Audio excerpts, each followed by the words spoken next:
കഴിഞ്ഞ തെരഞ്ഞെടുപ്പ് കേരളത്തെ സംബന്ധിച്ചുള്ള എല്ലാവരിലും, പ്രത്യേകിച്ച് ഇടതുപക്ഷ ചിന്താധികാർക്കിടയിൽ വലിയ ഞെട്ടൽ സൃഷ്ടിച്ചിട്ടുണ്ട്. നമുക്കൊരു സീറ്റ് കിട്ടിയിട്ടുള്ളൂ എന്നുള്ളതല്ല മുഖ്യ പ്രശ്നം. ലോക്സഭ തെരഞ്ഞെടുപ്പിൽ അങ്ങനത്തെ ഒരു സ്ഥിതിവിശേഷം ഉണ്ടായിട്ട് കുറച്ച് നാളായി. 2004 നമ്മുടെ ഒരു നല്ല പെർഫോമൻസ് ലോക്സഭയിൽ ഉണ്ടായിട്ടുള്ളത്. അന്ന് കേരളത്തിൽ മാത്രമല്ല, ബംഗാളിലും ത്രിപുരയിലും എല്ലാം നമുക്ക് നല്ല സാന്നിധ്യം ഇതിലായതുകൊണ്ട് ഒരു ദേശീയ തലത്തിൽ കേരളീയരും ഇടതുപക്ഷത്തിൻ്റെ സാന്നിധ്യം ഒരു പ്രധാനപ്പെട്ട ഒന്നായിട്ട് കരുതി. അങ്ങനെയാണ് കോൺഗ്രസ്സിന് ഒരു സീറ്റ് മാത്രം കിട്ടുന്ന, UDF ഒരു സീറ്റ് മാത്രം കിട്ടുന്ന നിലയുണ്ടായത്. എന്നാൽ അതിനുശേഷം ബംഗാളിൽ തിരിച്ചടിയുണ്ടായി, ത്രിപുരയിൽ തിരിച്ചടിയുണ്ടായി, മറ്റ് സംസ്ഥാനങ്ങളിൽ ശുഷ്കിച്ചു. ഇതിൻ്റെ പശ്ചാത്തലത്തിൽ അങ്ങനെ റോള് കേരളത്തിലെ വോട്ടർമാർക്ക് ഇടയിൽ ഇടതുപക്ഷത്തെക്കുറിച്ച് കാണുന്നില്ല, വിലയിരുത്തുന്നില്ല. അതുകൊണ്ട് എല്ലാ കാലത്തും ഉണ്ട് നിയമസഭയിലേക്കുള്ള തെരഞ്ഞെടുപ്പിലെ വോട്ടിംഗ് പാറ്റേണും ലോക്സഭയിലേക്കുള്ള വോട്ടിംഗ് പാറ്റേണും തമ്മിലുള്ള വ്യത്യാസം ഇത് 2004 ശേഷം കൂടുതൽ പ്രകടമായിട്ട് തീരുന്നു. അതുകൊണ്ട് ഈ ലോക്സഭ തെരഞ്ഞെടുപ്പിൽ 2019 പോലെ ഒരു സീറ്റേ ഉള്ളൂ എന്നുള്ളത് അല്ല ഞെട്ടല്. മറിച്ച് 16% ഉണ്ടായിരുന്ന BJPക്ക് 19% ഉയർന്നു. ഒരു സീറ്റ് അവർ നേടി. 11 നിയമസഭാ മണ്ഡലങ്ങളിൽ 2ാം സ്ഥാനത്ത് വന്നു. ഇത് ഒരു വിസ്മയകരമായ ഒരു തിരിച്ചറിവായിരുന്നു. കാരണം എന്താ, ഈ ഇലക്ഷൻ കാലത്ത് ക്യാമ്പയിന് മുഴുവനും മറിച്ചുള്ള ചില നമ്മുടെ തന്നെ സർവേ റിപ്പോർട്ടുകൾ ഉണ്ടായിരുന്നെങ്കിലും പരസ്യമായിട്ടെടുത്ത് ഞാൻ വന്ന നിലപാട് അവിടെ വോട്ട് ശതമാനം കുറയും എന്നുള്ളത്. 16 നിന്ന് 12% നിയമസഭയിൽ കുറഞ്ഞു. അതിനുശേഷം അവരുടെ വോട്ട് ശതമാനം വർദ്ധിക്കത്തക്ക ഒരു ഇടപെടലും കേരളത്തിൽ രാഷ്ട്രീയമായിട്ട് BJP നടത്തിയിട്ടില്ല. അതുകൊണ്ട് BJPയുടെ വോട്ട് കുറയുമെന്നുള്ളതായിരുന്നു ധാരണ. എന്നാൽ അങ്ങനെയല്ല ഉണ്ടായിരിക്കുന്നത്. തെരഞ്ഞെടുപ്പ് കാലത്ത് എന്തെങ്കിലും ഭയങ്കരമായ രാഷ്ട്രീയ പ്രചരണ കൊടുങ്കാറ്റൊന്നും അവർ അടിച്ചുവിട്ടായിട്ട് കാണുന്നില്ല. മോഡിയുടെ 2 സന്ദർശനങ്ങൾ ഒഴികെ അമിത്ഷായുടെ ഒന്നും. അതിനപ്പുറത്തേക്ക് എന്നത്തെയും പോലെ പല ബൂത്തുകളിലും BJPക്ക് പോളിംഗ് ഏജന്റും ഒന്നുമില്ലാത്ത അവസ്ഥയായിരുന്നു. അവരങ്ങനെ ഔപചാരിക സാന്നിധ്യമില്ലാത്ത ബൂത്തുകളിലും BJPക്ക് വോട്ടുണ്ട്. ഇതെങ്ങനെ എന്ന് പരിശോധിക്കുമ്പോഴാണ് പല ഘടകങ്ങളുണ്ട്, ഏക ഘടകമല്ല, സമുദായ സംഘടനകളുടെ നിലപാടുകൾ തുടങ്ങിയവയ്ക്ക്. പക്ഷേ നവമാധ്യമത്തെ കേരളത്തിലെ വലിയൊരു വിഭാഗത്തിൻ്റെ മനസ്സിനെ പദപ്പെടുത്തിയെടുക്കുന്നതിന് വേണ്ടിയിട്ട് അവരെങ്ങനെ ഉപയോഗപ്പെടുത്തി എന്നുള്ളതിൻ്റെ പ്രാധാന്യം, പ്രസക്തി വരുന്നത്. സ്വാതി ചതുർവേദിയുടെ ട്രോളിൽ 2014 മുതലുള്ള BJPയുടെ IT സെല്ലിൻ്റെ പ്രവർത്തന രീതികളെക്കുറിച്ചൊക്കെ വളരെ സവിസ്തരം പറയുന്നുണ്ട്. പുതിയ കാര്യമല്ല BJP ഈ രീതിയിൽ നവമാധ്യമങ്ങളെ ഉപയോഗപ്പെടുത്തുന്നത്. വളരെ കേന്ദ്രീകൃതമായിട്ടുള്ള മെസ്സേജ് സന്ദേശങ്ങൾ സൃഷ്ടിക്കാനുള്ള കേന്ദ്രമുണ്ടാവുക, അത് പ്രചരിപ്പിക്കുന്നതിന് വലിയൊരു ശൃംഖല രൂപം നൽകുക, അതിനുവേണ്ടി എത്ര പണം വേണമെങ്കിലും മുടക്കാൻ തയ്യാറ്, സ്വാധീനമുള്ള അക്കൗണ്ടുകൾ വാങ്ങുന്നതിനും അതിലിവയൊക്കെ ഈ സന്ദേശങ്ങൾ നൽകുന്നതിനുമൊക്കെ ഫേക്ക് അക്കൗണ്ടുകളിലൂടെ പ്രചരിപ്പിക്കുന്നതിന് ആ പുസ്തകത്തിൽ അതെല്ലാം വളരെ വിശദമായിട്ട് എന്തെല്ലാം അടവുകളാണ് ഉപയോഗിക്കുന്നതെന്ന് വളരെ വിശദം. അവർ തന്നെ IT സെല്ലിൽ അംഗമായിരുന്നു.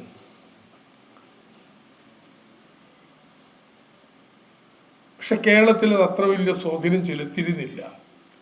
എന്നാൽ ഇത്തവണ അങ്ങനെയല്ല. ഞാൻ പറഞ്ഞില്ലേ, പ്രത്യക്ഷമായിട്ട് നമുക്കൊന്നും കാണാൻ കഴിയുന്നില്ലെങ്കിലും അങ്ങോട്ടൊരു ചായ്വ് കേരളത്തിലെ ഒരു വിഭാഗം ജനങ്ങളുടെ മനസ്സിൽ കൊണ്ടുവരുന്നതിന് ഫലപ്രദമായിട്ടത് ഉപയോഗിക്കപ്പെട്ടു. അത് മുഖ്യമായിട്ടും അമ്പലങ്ങൾ, ഭക്തസംഘങ്ങൾ, ഇവയൊക്കെ ആയിട്ട് ബന്ധപ്പെട്ടുകൊണ്ടുള്ള ഒരുപാട് വാട്സപ്പ് ഗ്രൂപ്പുകളും നവമാധ്യമ കൂട്ടായ്മകളിലൂടെയാണ്. അത് എന്തെങ്കിലും പ്രത്യക്ഷ രാഷ്ട്രീയ നിറം നൽകിയിട്ടല്ല, അവയ്ക്ക് രൂപം നൽകിയിട്ടില്ല. അത് സ്വമേധയാ ഇങ്ങനെയുള്ള ഗ്രൂപ്പുകളിൽ അംഗങ്ങൾ, അവർ ഭക്തർ ജനങ്ങൾ അംഗങ്ങളാണ്, വളരെ സ്വാഭാവികമാണ്. അവിടെയാണ് ഏറ്റവും ഫലപ്രദമായിട്ട് ഇടപെട്ടത്. ഈ തെരഞ്ഞെടുപ്പിന് തൊട്ട് മുമ്പ്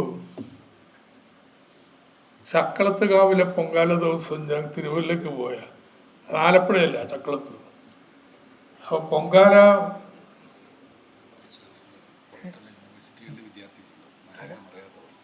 Oh, sorry. So you want to speak in English? Fine. But it will be terrible if I have to be translated into Malayalam. Okay. For those who don't understand, I will be bilingual. But I won't be translating everything I say into English again. What I've been saying is I was trying to analyze the role of social media in the 2024 Lok Sabha election. Yeah, Prabir also can.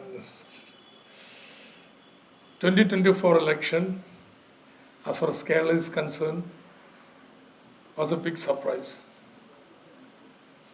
Now Kerala's representation, left representation, is only one MP. It's not that surprising. 2019 also it was the same. But most surprising outcome has been that share of BJP votes have gone up from 16% to 19%. Now it is not 16%. In 2021 election, it had come down to 12%.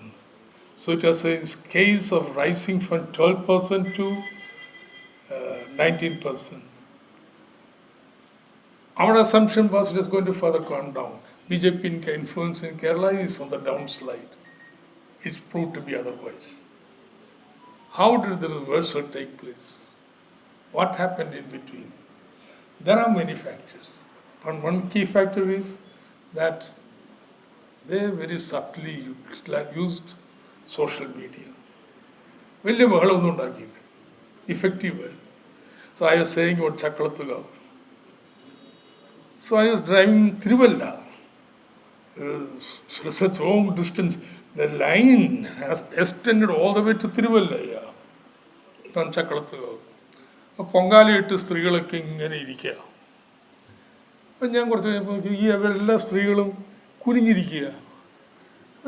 ഇങ്ങനെ So I went, every one of them is watching the smartphone.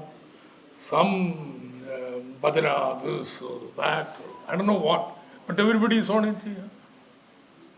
Not one person, isolated, everyone. അതാണ് ഈ ഭക്ത ഗ്രൂപ്പുകളുടെയൊക്കെ influence. അതായിരുന്നു മേഖല. കൈകൊട്ടിക്കളി സംഘങ്ങളുടെ ആഭിമുഖ്യത്തിൽ, ഭജന സംഘങ്ങളുടേത്, എല്ലാ അമ്പലത്തിനുള്ള സപ്താഹത്തിനുള്ള ഗ്രൂപ്പ്.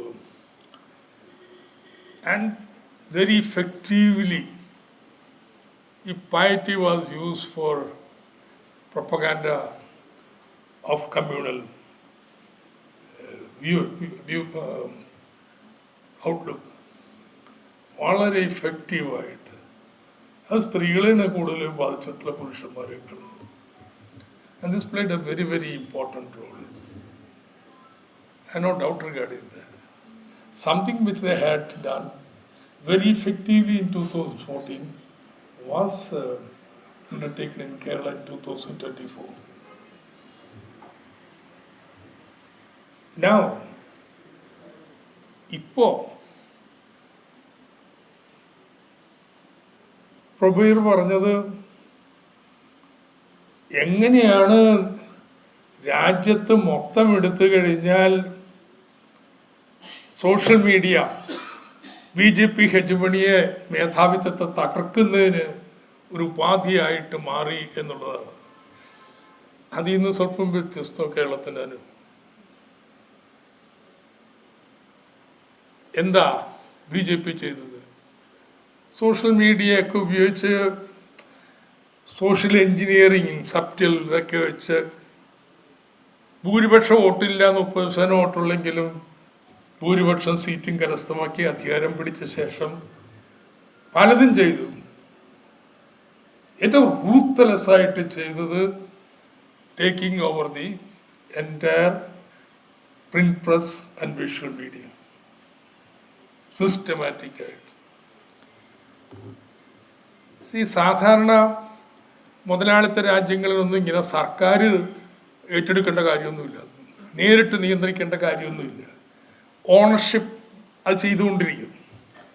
കാരണം വലിയ എക്സ്പെൻഡിച്ചർ ഇൻവെസ്റ്റ്മെൻറ്റ് വേണ്ടതാണ് ഇന്ന് നമ്മുടെ മെയിൻ സ്ട്രീം മീഡിയ എന്ന് പറയുന്നത്. കാരണം ഒന്ന് ടെക്നോളജിക്കൽ അഡ്വാൻസ്മെൻറ്റ് എക്സ്പെൻസീവ്, രണ്ട് ഏതെങ്കിലും ഒരു മീഡിയ നിന്നാൽ പോരാ, പ്രിൻറ്റും വിഷ്വൽ മീഡിയയും പുസ്തക പ്രസാധനവും എല്ലാം ഇൻ്റഗ്രേറ്റ് ചെയ്യണം. എങ്കിലേ എക്കോണമീസ് ഓഫ് സ്കെയിൽ ഉണ്ടാവത്തുള്ളൂ. കൂടുതൽ വലുതാകും തോറും വരുമാനം കൂടും, പരസ്യം കൂടും, ചെലവ് കുറയും. സോ മോഡേൺ മീഡിയയുടെ സ്വഭാവം വലിയ ഭീമമായിട്ട് വളരാന്നുള്ളതാണ്. അതുകൊണ്ട് നല്ല പണമുള്ളവർക്ക് അതിനെ നിയന്ത്രിക്കാൻ പറ്റത്തുള്ളൂ. സോ എൻ്റെ global media is controlled 70-80%, including news distribution, by a handful of conglomerates, global conglomerates. അവർ ചെയ്തോളും. അല്ലാതെ US ഗവൺമെൻറ് ഇടപെടേണ്ട കാര്യമൊന്നുമില്ല. അവർ സ്വയം എല്ലാ സെൻസർഷിപ്പ് ഏർപ്പെടുത്തിക്കോളും. ലുക്കറ്റ് ഇസ്രായേൽ എങ്ങനെ റിപ്പോർട്ട് ചെയ്യണമെന്ന് വാഷിങ്ടൺ പോസ്റ്റ് പറയുന്നത് എങ്ങനെ. ന്യൂയോർക്ക് ടൈംസ് പുറത്തു വന്ന്, ബാക്കിയുള്ളിടത്തൊക്കെ ഉണ്ടാവും. നിങ്ങൾ അധിനിവേശം എന്ന് പറയാൻ പാടില്ല, ഇങ്ങനെയുള്ള പദങ്ങളൊന്നും നിങ്ങളുടെ റിപ്പോർട്ടിൽ ഉപയോഗിക്കാൻ പാടില്ല. So that is done. അങ്ങനെയാണല്ലോ കൺസെൻറ്റ് മാനുഫാക്ചർ ചെയ്യണത്. That's what that Noam Chomsky wrote about. That's fine. പക്ഷെ ഇന്ത്യയിൽ മോഡിക്കത് പോരാ. ടോട്ടൽ കൺട്രോൾ വേണം. കാരണം ഒരു ഫോമൽ ഡെമോക്രസിയിൽ നിൽക്കാൻ ഉദ്ദേശിക്കുക എലക്റ്റഡ് ഓട്ടോക്രസിയിലേക്കാണ് പോകേണ്ടത്. ഇലക്ഷൻ നടക്കും, പക്ഷെ ഓട്ടോക്രസിയാണ്. അത്തരത്തിലുള്ളൊരു വിഷനാണ് ഉള്ളത് എന്നുള്ളത് കൊണ്ട് വളരെ സിസ്റ്റമാറ്റിക്കായിട്ട് ഈ മുതലാളിമാരെ ഭീഷണിപ്പെടുത്തുക, അതിൻ്റെ അടിസ്ഥാനത്തിൽ അല്ലെങ്കിൽ ഫിനാൻഷ്യൽ ഇൻസെൻറ്റീവ് കൊടുക്കുക, ടേക്ക് ദം ഓവർ. NDTV പോലെ ആരെങ്കിലും അതിനെ എതിർത്ത് നിന്നാലോ, ഭീഷണികൾക്കൊന്നും വഴങ്ങുന്നില്ലെങ്കിലോ, then you get Adani to purchase them out. Hostile takeover. So virtually there is nobody to oppose in the mainstream media. പക്ഷേ ഈ തെരഞ്ഞെടുപ്പുണ്ടായ പ്രത്യേകത ഇതിനു മുമ്പ് ആരംഭിച്ച പ്രവണതയാണ്. ഒന്ന്, ഓൾട്ടർനേറ്റ് ഓൺലൈൻ മീഡിയ വന്നു. ന്യൂസ് ക്ലിക്ക് ആവാം, വയറാവുക, സ്ക്രോൾ ആവുക, പ്രിൻ്റ് ആവുക, ന്യൂസ് മിനിറ്റ് ആവാം, മറ്റുള്ള ഒക്കെ പലതും ഉണ്ടാവും. സുബിനായി don't know the names of everyone. പക്ഷെ ഇതൊക്കെ ഉണ്ട്.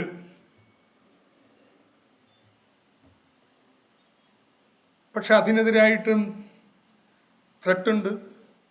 ത്രെട്ട് എവിടെയാ? ആദ്യമായിട്ടാണ് ന്യൂസ് ക്ലിക്കിൻ്റെ കാര്യത്തിൽ നേരിട്ട് സർക്കാർ ഏജൻസികൾ അതിനെ കൗണ്ട് ചെയ്യാനും പിടിക്കാനും എല്ലാ ഏജൻസിയും കൂടി മേക്ക് എ എക്സാമ്പിൾ എന്ത് ചെയ്യാൻ പറ്റും എന്നുള്ളതിനെക്കുറിച്ച് ഇറങ്ങി തിരിച്ചത്. ബാക്കിയുള്ള പലതിനെയും അവിടെ ഡിജിറ്റൽ പ്ലാറ്റ്ഫോമായി യൂട്യൂബാണ് ശല്യപ്പെടുത്തുന്നത്. ചിലത് അവർ ക്യാൻസൽ ചെയ്തു. ഇന്ത്യ ഗവൺമെൻറ് ഇൻ്റർവെൻഷനാണ്. പ്ലാറ്റ്ഫോം കമ്പനികളാണ് അവരെ ഭയപ്പെടുത്തി അവരാണ് നടപടിയിലേക്ക് നീങ്ങുന്നത്. സോ നമ്മൾ ആക്ച്വലായിട്ട് കണ്ടു ഇതിൻ്റെ ഒരു പരിമിതി, that these platform owners can indirectly control.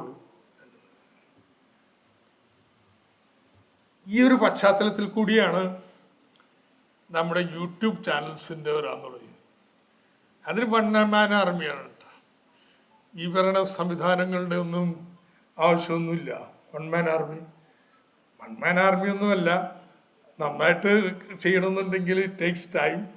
അതിനിടയ്ക്ക് അവതരണത്തിനിടയ്ക്ക് ഒരു വീഡിയോ ഉണ്ടെങ്കിൽ നമുക്കറിയാം. ധ്രുവ് റാത്തിയുടെ ഒരു വീഡിയോ കണ്ടാൽ അറിയാം എത്ര പേര് വർക്ക് ചെയ്ത് കാണും, എത്ര റിസർച്ച് ചെയ്ത് കാണും, എങ്ങനെയാണ് മോഡിയുടെ ഓരോ പിക്ചർ ഇതുമായിട്ട് ബന്ധപ്പെട്ട് കൊണ്ടുവരുന്നത്, അത് എത്ര ഭംഗിയായിട്ട് എഡിറ്റ് ചെയ്തിരിക്കുന്നു. പ്രോംപ്റ്ററിൽ കൃത്യമായിട്ട് കമൻറ്റ് പറഞ്ഞു പോകുന്നു പടം ഇട്ടിട്ട്, വളരെ ആകർഷകമായിട്ട്. So it is a team work, അല്ല ഒറ്റക്കൊന്നുമല്ല. പക്ഷെ ഇവരും കൂടി വന്നു. മറ്റതൊക്കെ കുറച്ച് നേരത്തെയാണെങ്കിൽ യൂട്യൂബേഴ്സ് ഇത്തരത്തിൽ ഫ്രണ്ടിലേക്ക് വന്നത് ഈ കാലത്താണ്. അല്ലെങ്കിൽ BJPയുടെ കയ്യിലായിരുന്നു ഈ ചാനൽ, ഇങ്ങനെയുള്ള ചാനലുകളൊക്കെ.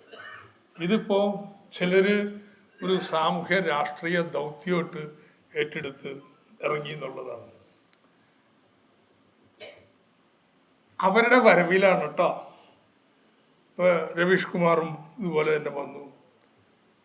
ഇന്ത്യയിലൊരു മാറ്റം, ചലനം വേറെ ഉണ്ടെന്ന് ആദ്യമായിട്ട് മനസ്സിലാക്കിയത്. അതല്ലെങ്കിൽ മെയിൻ സ്ട്രീം മീഡിയ ഉണ്ടാക്കിയ നറേറ്റീവ് എന്താ? 400 പവർ, രക്ഷയില്ല. തൊട്ടു മുമ്പുള്ള തെരഞ്ഞെടുപ്പിൽ രാജസ്ഥാനിലും മധ്യപ്രദേശിലും BJP ജയിച്ചു. ഛത്തീസ്ഗഡ് കഷ്ടിച്ച് കോൺഗ്രസ് നിലനിർത്തി. അതോടുകൂടി ഹിന്ദി ഹാർട്ട്ലാൻഡ് ഇവരങ്ങ് സ്വീപ്പ് ചെയ്യാൻ പോയാണ്. ക്ഷേത്രപ്രതിഷ്ഠ കൂടി കഴിഞ്ഞിരിക്കണു. അതുകൊണ്ട് ഇനി ആരും ഒന്നും ചോദിക്കാനില്ല. Everybody has almost given up ചെയ്യുക. ഇവരെ മൂന്നാം വട്ടവും അദ്ദേഹമാണെങ്കിലോ 1000 വർഷത്തിൻ്റെ റൂളിനെ കുറിച്ചൊക്കെ പറയുന്നത്. ഈ കക്ഷി മെഗ്ലോമാനിയുടെ തലപ്പത്ത് നിന്നിട്ട് പിന്നെ പ്രവചനമൊക്കെ 1000 വർഷം ഇരിക്കുന്നതിനെ കുറിച്ചൊക്കെയാണ്. അത് ദേവപുത്രനായിട്ട് അദ്ദേഹം സ്വയം അവതാരം കൊള്ളുന്നു. ഇങ്ങനെയൊക്കെയുള്ള ഇഗോയിന്റെ പരമാവസ്ഥയിലാണ് ഈ കക്ഷി ഇരിക്കണേ. അങ്ങനെ ഇരിക്കുമ്പോഴാണ് ധ്രുവ് രാത്രിയുടെ വീഡിയോ 1 കോടി ആളുകൾ കാണുന്നു, 2 കാണുന്നു. അപ്പൊ ഈ മോഡിയുടെ നറേറ്റീവിനെതിരായിട്ടൊരു സാധനം വന്നാൽ ആകർഷകമായിട്ട്, അല്ല ഇപ്പം ഞാൻ ചെയ്യുന്ന പ്രസംഗം എടുത്ത് ഇട്ട് കഴിഞ്ഞാൽ കേട്ടിരിക്കത്തില്ല. ഈ ചെറുപ്പക്കാർക്കും ഒക്കെ കേൾക്കാൻ, വായിക്കാൻ രസമുള്ള രീതിയിൽ, കാണാൻ രസമുള്ള രീതിയിൽ ഒരു സാധനം ഇട്ട് കഴിഞ്ഞാൽ അത് കേൾക്കാൻ വേണ്ടി കോടികളാണ് ആളുകൾ ഇന്ത്യയിൽ ഉണ്ടെന്നുള്ളതാണ്.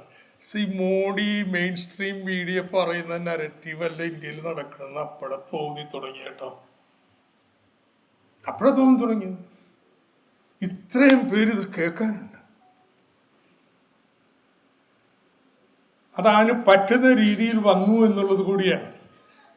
ആ രീതിയിലുള്ളൊരു മെസ്സേജാണ് വരുന്നത്. സോ അങ്ങനെയാണ് മോഡി ഉണ്ടാക്കിയ മെയിൻ സ്ട്രീം വെച്ചുള്ള മീഡിയ അതിനപ്പുറത്ത് ആളുകൾക്ക് താല്പര്യമുണ്ട് എന്ന് മനസ്സിലാവണം. എക്സിറ്റ് പോൾ മോഡിക്ക് കിട്ടുമല്ലോ, നമുക്ക് കിട്ടൂല. ഇപ്പോഴത്തെ റിസൾട്ട് വന്നപ്പോൾ എന്താ കാണുന്നത്? 2ാം റൗണ്ടിലാണ് മോഡി അടിഞ്ഞിരിക്കുന്നത്. ആ വോട്ടിങ് കഴിഞ്ഞിട്ടല്ലേ രാജസ്ഥാനിൽ പോയിട്ട് പെറ്റുകൂട്ടുന്നവരെന്നും നുഴഞ്ഞുകയറ്റക്കാരെന്നും ഒരു സമുദായത്തെ മുഴുവൻ വിളിച്ച് ഏറ്റവും വഷളൻ കമ്മ്യൂണിസം പ്രസംഗിക്കാൻ തുടങ്ങിയത്. എല്ലാ വികസന മുദ്രാവാക്യങ്ങളും എല്ലാം വിട്ട് ഏറ്റവും വൾഗറായിട്ടുള്ള റാബിഡ് കമ്മ്യൂണിസം പ്രസംഗത്തിലേക്ക് പ്രധാനമന്ത്രി പോയി, ബാക്കി അനുയായികളെല്ലാം പോയി. കാരണം വെച്ചാൽ 2ാം റൗണ്ട് കഴിഞ്ഞപ്പോൾ വളരെ വ്യക്തമായി അടിഞ്ഞു പോകുന്നുള്ളൂ. ആ കമ്മ്യൂണിസത്തിന് സ്വല്പം ഗുണമുണ്ടായിട്ടുണ്ട് കേട്ടോ. 2ാം റൗണ്ടിലെ വോട്ടെടുപ്പ് പോലെ BJPയുടെ സീറ്റ് പിന്നീടുള്ള റൗണ്ടിൽ അത്ര കുറഞ്ഞില്ല, കുറഞ്ഞെങ്കിലും 2ാം റൗണ്ടിലെ പോലെയാണ് പോകുന്നതെങ്കിൽ BJP അധികാരത്തിലില്ല.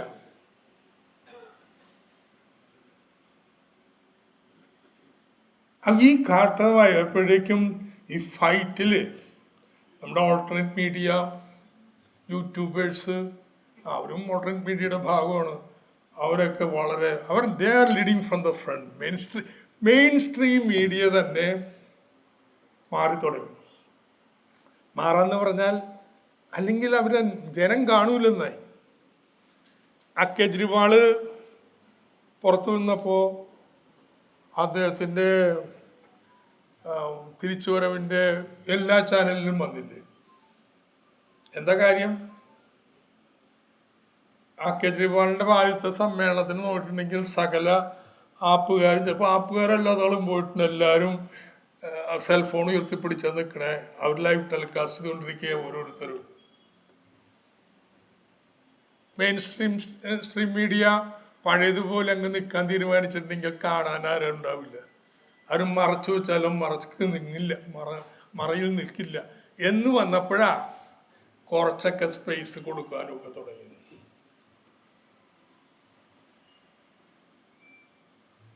ആൻഡ് ജയിച്ചെങ്കിലും തോൽവിയുടെ അടുത്തുള്ള വിജയമാണ് അവർക്കുണ്ടായത്.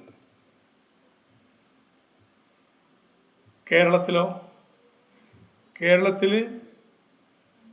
ഈ പുതിയ നവമാധ്യമങ്ങൾ ഉപയോഗപ്പെടുത്തുന്ന നമ്മുടെ പരാജയം, കേരളത്തിലുള്ള നമ്മുടെ ഇടതുപക്ഷത്തിൻ്റെ പരാജയം നമ്മുടെ തിരിച്ചടിക്ക് വലിയ സംഭാവന നൽകിയിട്ടുണ്ട്. BJPയുടെ മുന്നേറ്റത്തിന്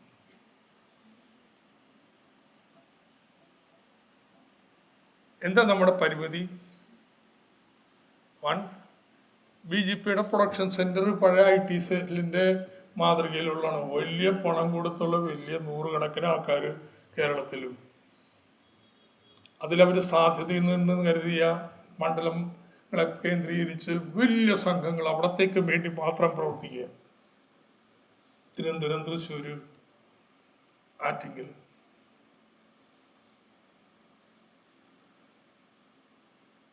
ഇവിടുത്തെ എത്ര ഇൻഫ്ലുവൻസേഴ്സ് നല്ല അക്കൗണ്ടുകൾ അവർ വിലക്ക് മേടിച്ചത്? എത്ര ഫേക്ക് അക്കൗണ്ടുകളാണ്? ഏത് രീതിയിൽ? ഇപ്പം ഇലക്ഷനൊക്കെ കഴിഞ്ഞിട്ടും എൻ്റെയൊക്കെ പേജ് ഇന്നും വായിക്കണം. ഞാൻ ഇന്നലെ അപ്പടെ ഇതിനെക്കുറിച്ച് എഴുതിയേ, ആ പെരിന്തൽമണ്ണയിലെ RRF മാലിന്യ സംസ്കരണ കേന്ദ്രത്തെക്കുറിച്ച് അതിനകത്ത് അടുത്ത് നമ്മൾ എഴുതിയിട്ടിരിക്കണ കാണുന്നത്. തൊലിക്കെട്ടി നല്ലതായതുകൊണ്ട് നമുക്ക് മൈൻഡ് ചെയ്യണില്ല. പക്ഷെ ഒരു വിധപ്പെട്ടവർ we are not used to be called these names etcetera. Will try to avoid. Embarrassment ആണ്. പലരും എന്തിനാ നമ്മൾ ഇത്ര കേൾക്കണമെന്ന് ചിന്തിക്കും. ഈ രീതിയിലുള്ള വലിയൊരു ഇടപെടലാണ്. നമുക്ക് അതുപോലെ പണം മുടക്കാൻ ആളില്ല. ഞാനിങ്ങനെ എഴുതണതല്ല, കൃത്യമായിട്ട് ഫേക്ക് അക്കൗണ്ടിൽ നിന്ന് ഒരുത്തൻ ലണ്ടനിലിരുന്നാണ് എഴുതുന്നത്. ആരാണ് എഴുതുന്നത്? ലണ്ടനിൽ നോക്കിയതൊന്നും മനസ്സിലാവില്ലടാ എന്ന് എഴുതി വെച്ചിട്ടുണ്ട്, ഫേക്ക് അക്കൗണ്ട്. നമ്മുടേതോ ഇങ്ങനെ ആയതുകൊണ്ട് നമ്മുടെ messages on its own account traction കിട്ടില്ല. ധ്രുവ് രാത്രിയുടെ പോണ പോലെ നമ്മുടെ ഒരു പോസ്റ്റ് പോകത്തില്ല ഓർഗാനിക്കായിട്ട്. We don't have money to spend. എന്നാൽ മെറ്റക്കുന്ന 20 ലക്ഷം രൂപയുടെ ഒരു പാക്കേജ് മേടിച്ച് നമ്മൾ എഴുതുന്നതൊക്കെ ലോകത്തിൻ്റെ ഏത് ഭാഗത്ത് വേണേൽ കാണിക്കട്ടെ, എന്നാലും റീച്ചും കാര്യങ്ങളും ഉണ്ടാകുന്ന തോന്നലുണ്ടാക്കാൻ നമുക്ക് അത്രയും പണമില്ല. I don't think anybody has spend. I don't know if a candidate was purchased a package from Meta. മേടിച്ചില്ലെങ്കിലോ നിങ്ങളുടെ റീച്ച് ഒരു കില്ല് ചെയ്യുമെന്ന്. നത്തിങ്. എത്ര ശ്രമിച്ചാലും നമ്മള് അണികൾ എപ്പോഴും നമ്മൾ മുദ്രാവാക്യം വിളിക്കില്ലേ, ചിലപ്പോഴെങ്കിലും ഇന്ന് മാറി നിന്ന് നോക്കി എന്തിനീ വായുബലം കാണിച്ചിട്ട് എന്താ നേട്ടമുള്ളത്? എന്തിനാണ് വിളിക്കുന്നതെന്ന് മുദ്രാവാക്യം ഏറ്റു വിളിക്കണത്? നിങ്ങളുടെ പ്രതിബദ്ധത ഡിക്ലെയർ ചെയ്യണം. നിങ്ങൾക്ക് മാത്രമല്ല കണ്ടു നിൽക്കുന്നവർക്കും അതൊരു ആവേശവും. അല്ലാതെ അപ്പുറം ഇപ്പം അത് കേട്ടിട്ട് നമ്മൾ നിൽക്കുന്നവർ ഓടിപ്പോന്ന് വിചാരിച്ചിട്ടല്ല. ഇന്നത്തെ കാലത്ത് നമ്മുടെ പോസ്റ്റ് ഇപ്പോൾ ഓർഗാനിക്കായിട്ടുള്ള റീച്ചിനുള്ള സാധ്യതയൊക്കെ സ്വല്പം കുറവാണെങ്കിലും അത് ഷെയർ ചെയ്യുക, ലൈക്ക് ചെയ്യുക, ഇത് ഈ മുദ്രാവാക്യം വിളിയുടെ ഇന്നത്തെ ഡിജിറ്റൽ ലോകത്ത് സമാനമായ പ്രവർത്തനമാണ്. മുദ്രാവാക്യം വിളിക്കുന്നത് അത് തലയിൽ കയറിയിട്ടില്ല. അത് നമ്മളിപ്പോൾ ലൈക്ക് ചെയ്യണത് അതിലെന്ത് കാര്യം ഇരിക്കണം, ഷെയർ ചെയ്യുന്ന എന്ത് കാര്യം? എത്ര പറഞ്ഞിട്ടും നമ്മുടെ മനസ്സിൻ്റെ ഭാഗമായിട്ട് മാറിയിട്ടില്ല.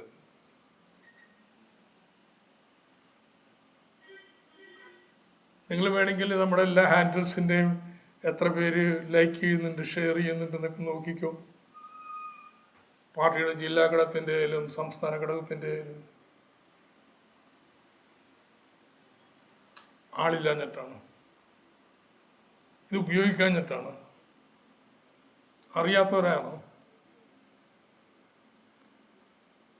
നമ്മൾ കാലത്തിനനുസരിച്ച് ഉയർന്നിട്ടില്ല, മാറിയിട്ടില്ല. We live in the traditional world where print media is the king. കാലത്തെ കട്ടൻ കാപ്പിയും കുടിച്ച് വായിച്ചാൽ മാത്രം നമുക്കൊരു സ്വസ്ഥത വരത്തുള്ളൂ. അല്ലെങ്കിൽ നമ്മുടെ ടെലിവിഷൻ കാണാവുന്നു. എല്ലാവരും പറയും അങ്ങനെയാണ്. ഇപ്പം പിള്ളേരൊക്കെ അപ്പുറത്താണ് നോക്കണേ. ഇനി ടെലിവിഷൻ കാണണമെങ്കിൽ തന്നെ, പത്രം വായിക്കണമെങ്കിൽ തന്നെ ഫോണിൽ കൂടെ വായിക്കുള്ളൂ എന്നൊക്കെ പറയുമെങ്കിലും, എന്നാൽ ആ കാലഘട്ടത്തിൽ നമ്മുടെ ഫൈറ്റ് നടത്തേണ്ടത് എങ്ങനെയാണ് എന്നുള്ള രാഷ്ട്രീയമായിട്ടുള്ളൊരു ബോധ്യം വരാത്തതിൻ്റെ പ്രശ്നമാണ്. അതുകൊണ്ട് എന്ത് വേണം എന്നുള്ളതൊന്നും ഇപ്പോൾ സെമിനാറിലേക്ക് കിടക്കുന്നില്ല. Just a critical evaluation. കേരളത്തിൽ ലെഫ്റ്റിന് ഒത്തിരി കാര്യങ്ങൾ ചെയ്യാനുണ്ട് ഇലക്ഷൻ്റെ പശ്ചാത്തലത്തിൽ. എല്ലാ ലെഫ്റ്റ് പാർട്ടികളും ഗൗരവമായിട്ട് ചർച്ച ചെയ്തുകൊണ്ടിരിക്കുകയാണ്. എങ്ങനെയാണ് ഈ പുതിയ ത്രെട്ടിനെ നമുക്ക് നേരിടാൻ പറ്റുക? ഒരു പ്ലസ് പോയിന്റായിട്ട് നമുക്കുള്ളത് BJPയുടെ അസെൻഡൻസിയുടെ പീരീഡല്ല, ഒരു ക്ഷീണത്തിലിരിക്കുന്ന. അതുകൊണ്ട് കേരളത്തിൽ അവരുടെ ട്രാക്ഷൻ ഇത്രയായി, ഇനി അടുത്തെല്ലാം കൂടി ചാടും, അങ്ങനെ ചാട്ടമൊന്നുമില്ല, നമുക്കിറങ്ങാം. പക്ഷെ അതിൽ നവമാധ്യമങ്ങൾക്ക് വലിയ പങ്ക് വഹിക്കാനുണ്ട്. ആൻഡ് വിച്ച് നമുക്ക് കൂടുതൽ വിശദമായിട്ട് ചർച്ച ചെയ്ത് കൃത്യമായ ഒരു പരിപാടിയിലേക്ക് എത്തേണ്ട കാര്യമാണ്. സോ അതിൽ പ്രബീറിൻ്റെ ന്യൂസ് ക്ലിക്കിൻ്റെയും അതുപോലുള്ള ഓൾട്ടർനേറ്റീവ് മാധ്യമങ്ങളുടെയും യൂട്യൂബേഴ്സിൻ്റെ എല്ലാം അനുഭവങ്ങൾ നമുക്ക് വളരെ വളരെ സഹായകരമായിരിക്കും. ആ അർത്ഥത്തിലാണ് ഇന്നിവിടെ നടക്കുന്ന ഈ വർക്ക്ഷോപ്പ് വളരെ പ്രസക്തമായി തീരുന്നത്. Thank you very much.